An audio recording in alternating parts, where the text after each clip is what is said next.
للہ وحدہ والصلاۃ والسلام علی من لا نبی بعدہ اما بعد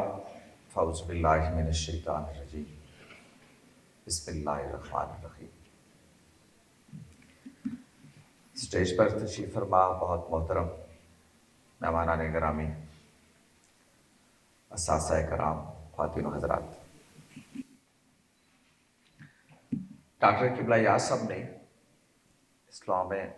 اسلاموفوبیا پر بہت مدلل گفتگو کی ہے، اور میری خواہش ہوگی کہ جو باتیں انہوں نے کہی ہیں اس کو ہم یہاں دہرائیں نہیں، اور کچھ اگلی بات کر کے ہم اس تقریب کو اختتام کی طرف لے جائیں، چونکہ آج جمعہ بھی ہے اور وقت بھی کم ہے اور روزہ بھی ہے۔ صبوح سید نے آپ کے چہرے پہ مسکراہٹ لانے کی پوری کوشش کی، لیکن کوئی بہت زیادہ کامیابی کو نہیں مل سکی، تو میں چاہتا ہوں کہ اس بیزاری میں مزید اضافہ نہ ہونے پائے۔ اسلاموفوبیا ایک نفسیاتی مرض ہے، اور یہ ان معاشروں کو لاحق ہو گیا ہے جہاں مسلمان اقلیت میں، یورپ، امریکہ، اور عام طور پر یہ شہرت ہے کہ یہ 9/11 تاریخ ساز واقعہ ہے کہ جس نے دنیا کی سوچ اسلام کے بارے میں تبدیل کر دی، اور ویسٹ کے اندر بالخصوص یہ خیال پیدا ہوا کہ اسلام ان کے لیے ایک سیکورٹی تھریٹ بن چکا ہے۔ اسلام کے ماننے والے ان کی سالمیت کے لیے، ان کی بقا کے لیے خطرہ ہے، اور وہاں یہ خیال پیدا ہوا کہ وہ جو ان کی پلورلسٹک ویلیوز ہیں،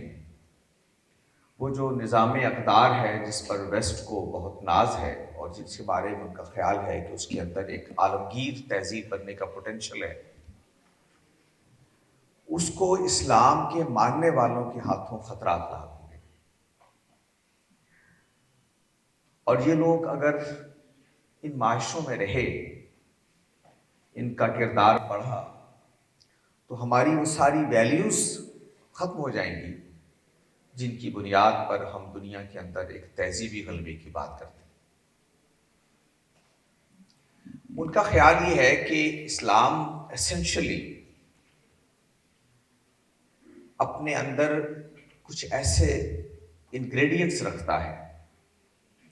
اس کی اجزائے ترکیبی کچھ اس طرح سے ہیں کہ وہ مہذب دنیا کے ساتھ، ہارمنی کے ساتھ، ہم آہنگی کے ساتھ نہیں رہ سکتے۔ اس لیے بہت ضروری ہو گیا ہے کہ یورپ کو، امریکہ کو، اور جس کو ہم ویسٹ کہتے ہیں، اس کو اگر اپنی آئیڈینٹی کو برقرار رکھنا ہے، اپنی ویلیوز کو برقرار رکھنا ہے، تو اسلام سے اور بالخصوص اس کے ماننے والوں سے نجات بہت ضروری ہے۔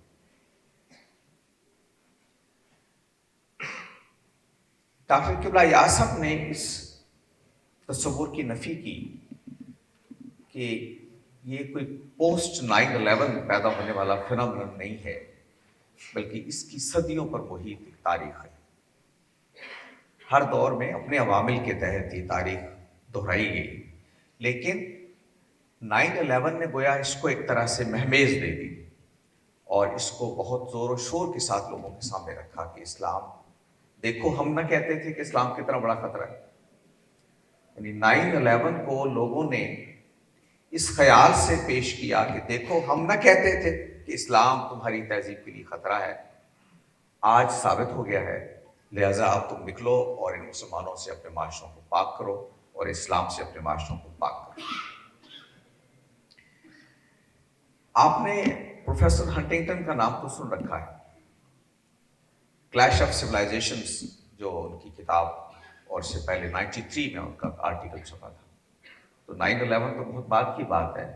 1993 میں وہ یہ بات کہہ رہے تھے کہ تہذیبوں کا تصادم درپیش ہے، اور ہمیں اگر اپنی تہذیب کو بچانا ہے تو اسلام کے بارے میں متنبہ ہو جائیں، خبردار ہو جائیں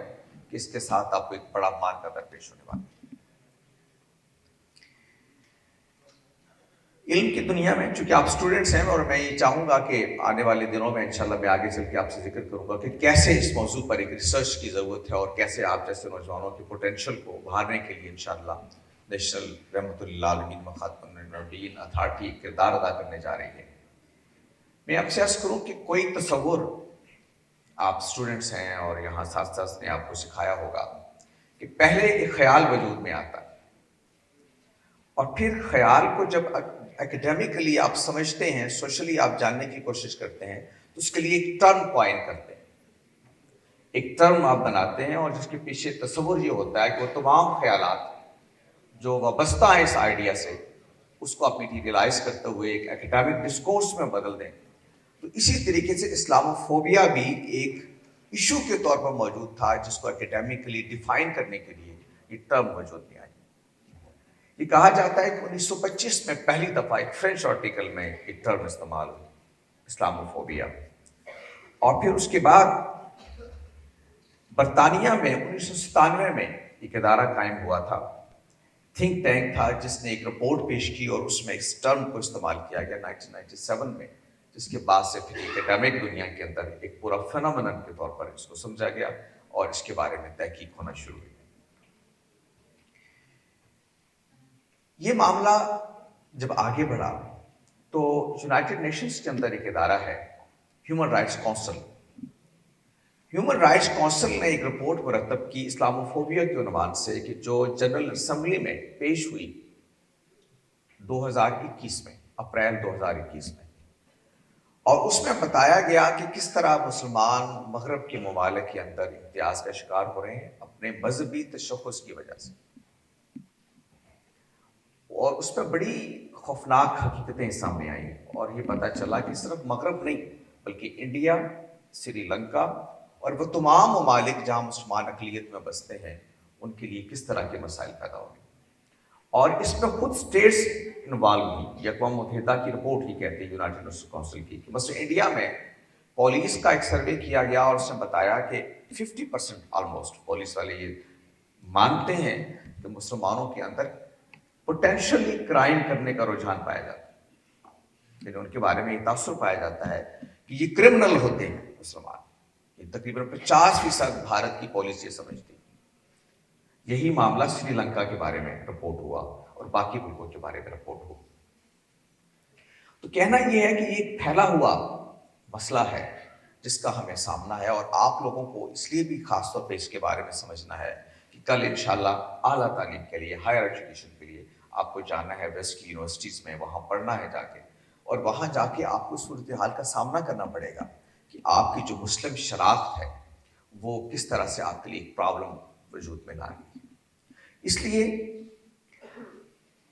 ہم نے دنیا کو یہ بتانا ہے کہ جب ہم یہ کہتے ہیں کہ ویسٹ میں، انڈیا میں مسلمان ڈسکریمنیٹ نہ ہوں اپنی منارٹی کی وجہ سے، تو پھر ہم نے بتانا ہے کہ ہم اس معاشرے سے تعلق رکھتے ہیں جس کے اندر کسی کے ساتھ مذہب کی بنیاد پر امتیاز روا نہیں رکھا جاتا۔ آپ جب جائیں، اور انشاءاللہ آپ لوگ جائیں گے ہائر ایجوکیشن کے لیے ویسٹ کی یونیورسٹیز میں، تو آپ کو یہ معلوم ہوگا اور آپ کو وہاں اس سوال کا جب سامنا ہوگا تو آپ کیا یہ بتا سکیں گے کہ ہاں میں اس مسلمان معاشرے سے آیا ہوں جس کے اندر غیر مسلم اقلیتوں کے ساتھ کوئی امتیاز روا نہیں رکھا جاتا؟ کیا آپ سر اٹھا کے وہاں یہ بتا سکتے ہیں کہ دیکھو تم میرے ساتھ امتیاز کرتے ہو کہ میں مسلمان ہوں، لیکن میں ایک ایسے معاشرے سے آیا ہوں کہ جس میں غیر مسلم اسی آزادی کے ساتھ جیتے ہیں جس آزادی کے ساتھ مسلمان جیتے ہیں؟ تو آپ کو ان سے کنفرنٹ کرنا پڑے گا، ان کے ساتھ بات کرنا پڑے گی، مکالمہ کرنا پڑے گا۔ تو جب تک آپ اپنی مثال پیش نہیں کریں گے آپ کا مکالمہ بے جان ہوگا، آپ کے لفظوں میں کوئی جان نہیں ہوگی۔ اس لیے پہلی بات جو مجھے آپ سے عرض کرنی ہے اس موقع کی نسبت سے مجھے، کہ اسلاموفوبیا کے بارے میں جہاں اویئرنیس پیدا ہو وہاں یہ بھی معلوم ہو کہ اس چیلنج کا ہمیں سامنا کیسے کرنا ہے، اور اس چیلنج کا سامنا آپ نہیں کر سکتے جب تک آپ اپنے عمل سے اس کی کوئی دلیل فراہم نہیں کریں۔ یہاں ابھی ڈاکٹر قبلہ یاس نے وہ واقعہ آپ کے سامنے نقل کیا، کیا آپ بتا سکتے ہیں وہاں جا کے کہ دیکھو ایک واقعہ ہوا تھا اور ہم نے اس طرح سے اس کا سامنا کیا تھا، اور ہم نے بتایا تھا کہ غیر مسلم پاکستان کے اندر اسی طرح پروٹیکٹڈ ہیں کہ جس طرح اکثریت پروٹیکٹڈ ہے؟ ایسا نہیں ہے کہ اس کی مثالیں نہیں ہیں. آپ جانتے ہیں کہ پشاور کے اندر جب چرچ پہ حملہ ہوا تھا اور بہت بڑی تعداد میں لوگ اس میں مارے گئے تھے اور اس میں زخمیوں کی بڑی تعداد تھی، تو ان زخمیوں کو بچانے کے لیے خون دینے والے مسلمان تھے. یعنی ایسا نہیں ہے کہ آپ کا دامن اس طرح کے واقعات سے خالی ہے. آپ بتا سکتے ہیں کہ ہاں میں اس معاشرے سے آیا ہوں کہ جہاں کرسچنز کے وجود میں مسلمانوں کا لہو دوڑ رہا ہے. ہم نے یہ مثال قائم کی کہ ہم لوگوں کی، انسان کی جان کو اہمیت دیتے ہیں، اس کے مذہب کے تشخص سے بے نیاز ہو کر، اس سے بیونڈ جا کر اور اس سے آگے بڑھ کر. تو اس لیے آپ کو مثال بنانا پڑے گا اپنے آپ کو. جب آپ مغرب کے ساتھ، دوسرے معاشروں کے ساتھ انٹریکٹ کریں گے تو آپ کو مثال بنانا پڑے گا. اور دوسری چیز کہ آپ کو ڈائلاگ میں لوگوں کو انگیج کرنا پڑے گا. اس دنیا کے اندر آپ کو جانتے ہیں ریشنلزم کی موومنٹ تو پرانی ہوگی، 20ویں صدی کی موومنٹ ہے، لیکن اس کے بعد سے آپ آگے بڑھے ہیں تو سوسائٹیز کے اندر اب جنگ و جدل کا دور نہیں رہا، اب مکالمے کا دور ہے. اور میں آپ سے عرض کروں کہ آپ کا دین بہت پہلے سے اس بات کو بیان کر چکا ہے کہ مکالمہ انسانی زندگی کا حاصل ہے. قرآن مجید نے اہل کتاب کو مخاطب کیا، یا اہل الکتاب تعالوا الی کلمۃ سواء بیننا و بینکم، کہ نبی صلی اللہ علیہ وسلم سے کہا گیا کہ قل، آپ کہیے ان سے، اہل کتاب سے، مسیحوں سے کہیے، یہودیوں سے کہیے کہ آؤ ان باتوں کی طرف جو ہمارے اور تمہارے درمیان مشترکہ ہے. مکالمے کا اصول یہ ہوتا ہے کہ آپ اپنی بات کا آغاز مشترکات سے کرتے ہیں، کامنالٹیز سے کرتے ہیں، اور پھر آپ دھیرے دھیرے اختلاف کی طرف بڑھتے ہیں اور اس کو حل کرنے کی کوشش کرتے ہیں. تو مکالمہ، اور مکالمہ نہیں ہو سکتا اگر آپ برابری کی سطح پر دوسرے کے ساتھ کھڑے نہیں ہوتے اور آپ اپنا نقطہ نظر پوری طرح سے نہیں جان پاتے.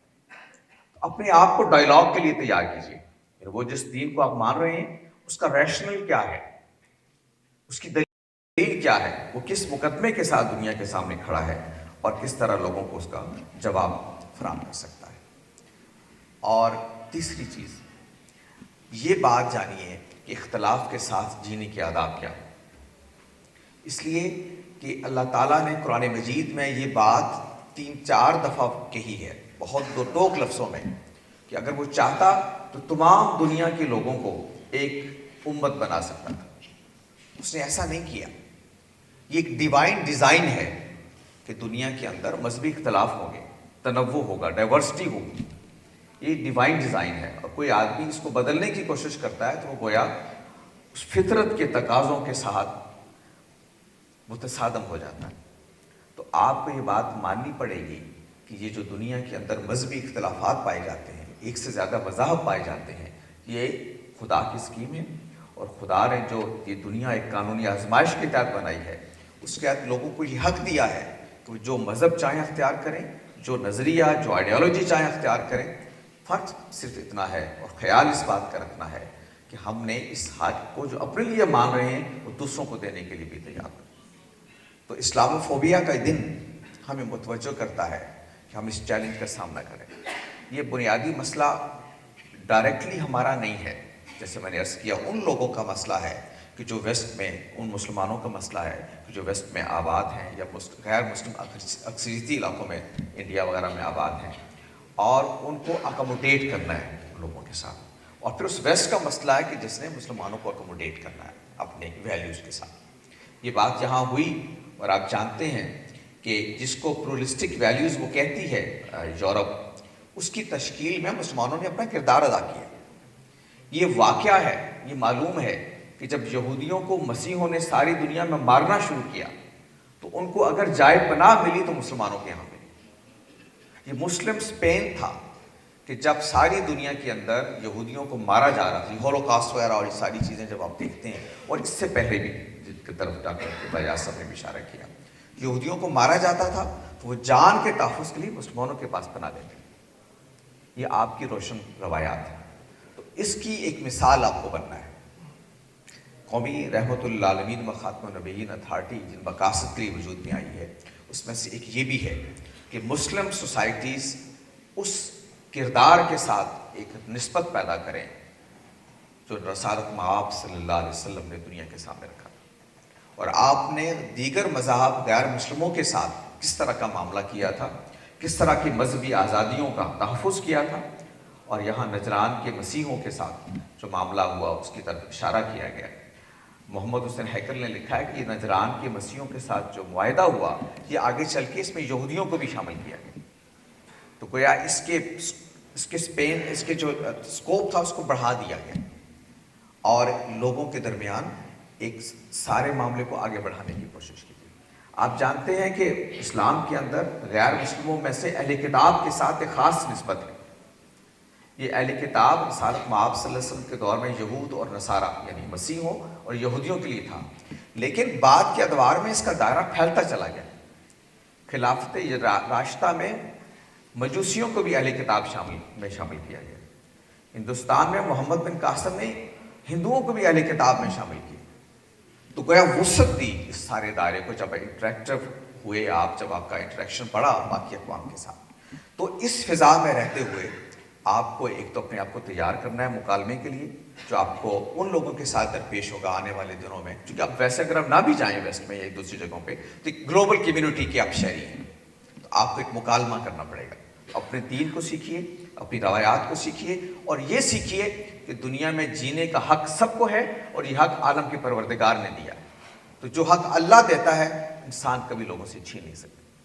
ہم نے جو کرنا ہے ایک تو اختلاف کے ساتھ جینے کے آداب سیکھنے ہیں، اور دوسری چیز کہیں ضرورت پڑے تو ان کے ساتھ مکالمہ کرنا ہے. اور مکالمہ بھی وجادلہم باللتی ہی احسن. قرآن کہتا ہے کہ جب مکالمہ بھی کرنا ہے تو اس کو بہترین طریقے سے کرنا ہے. آسن حسن سے اگلا درجہ ہے، اس کو مبالغہ کہتے ہیں، یعنی خوبصورت نہیں، بہت زیادہ خوبصورتی کے ساتھ احسن طریقے سے لوگوں کے ساتھ مکالمہ کرنا ہے. تو اپنے آپ کو تیار کیجئے نئی نسل، اور اس ہیجان سے نکل کر اپنے آپ کو ایک بڑے چیلنج کے لیے تیار کیجئے کہ دنیا کے مسائل کا حل ہیجان میں نہیں ہوتا، دنیا کے مسائل کا حل جذبات کے استحصال میں نہیں ہوتا، بلکہ آپ کو آخر میں ڈائلاگ کرنا ہوتا ہے، ایک ریشنلٹی کے ساتھ دنیا میں جینا ہوتا ہے. تو آپ کا مقدمہ مضبوط ہے. اسلام کا مقدمہ اللہ کے فضل سے کمزور کبھی نہیں ہوا. صرف یہ ہے کہ اس کو جانیے اور اپنے آپ کو مکالمے کے لیے تیار کیجیے. آج کے دن کا پیغام یہی ہے، اور انشاءاللہ جیسے ابتدا میں ذکر ہوا، میں تفصیلات میں نہیں جاؤں گا. وہ رحمت للعالمین یوتھ کلبز جو ہم نے بنائے ہیں اتھارٹی نے، وہ اسی لیے ہیں کہ آپ کو اس فضا کے لیے تیار کیا جائے جو آنے والے دنوں میں آپ کو درپیش ہے. میں امید کرتا ہوں ڈاکٹر مختار صاحب جیسے لوگ جنہوں نے اپنے ادارے کے دروازے ہمارے لیے واہ کیے،